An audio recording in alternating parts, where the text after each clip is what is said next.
Hello and welcome to Loyola News Chicago. I'm Lauren Smith. Now, according to Dr. Amick, underneath me is anywhere between 18 inches and 3 feet of landfill.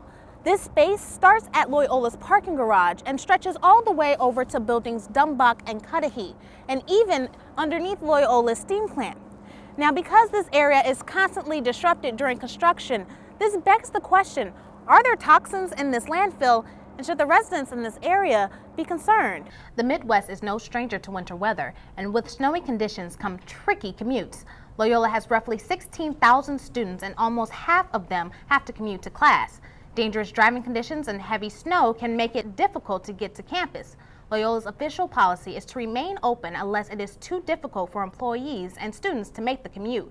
But after Chicago's last winter storm, this policy went under serious criticism.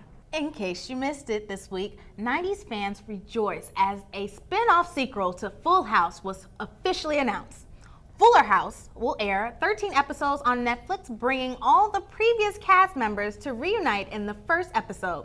John Stamos, better known as Uncle Jesse, is producing the series. It will air next year. The men's basketball team notched a win at Gentile Arena, but it was the university's Jesuits who stole the show. Joaquin Carrick has more in sports. That was so much fun, and I loved all the free food. You know what? I am so mad that I missed it. Oh no! I know. You'll have to come back next year. Next year, yeah. I'll be in line getting my hot dog and eating some good food. Absolutely.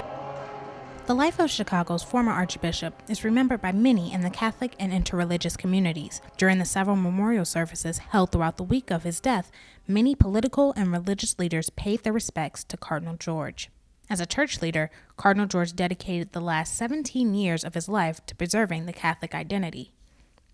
Dr. Brian Smizik of Loyola's Institute of Pastoral Studies says, Cardinal George always stayed true to practicing traditional Catholicism. Cardinal George was both a pastor and a teacher. You know, he really had a pastor's heart in that he loved people and he wanted to be around people. He was also a teacher, so he was always one to be sure that, authentic Catholic doctrine, was being taught as such.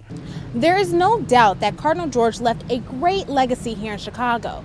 But what is also significant is how available he made himself to anyone he encountered. Even students here at Loyola can recall personal experiences they've had with Cardinal George. I actually met him once. He came for a big party we had at church, and he totally didn't have to stay the entire time, and he stayed for a long time, which really shows, how much he cares about everybody in the Archdiocese. He had a very nice laugh, and he had very nice things to say, and I could see that he was a really, really nice man, and I do feel kind of inspired by him to keep on the faith. Various memorial services held for Cardinal George were open to the public, but funeral and burial services were private. However, Loyola held Mass for Cardinal George at the Madonna della Strada. Cardinal George was not a Jesuit. However, according to Dr. Smizik, Cardinal George still carried himself in a way that mirrored the Jesuit mission.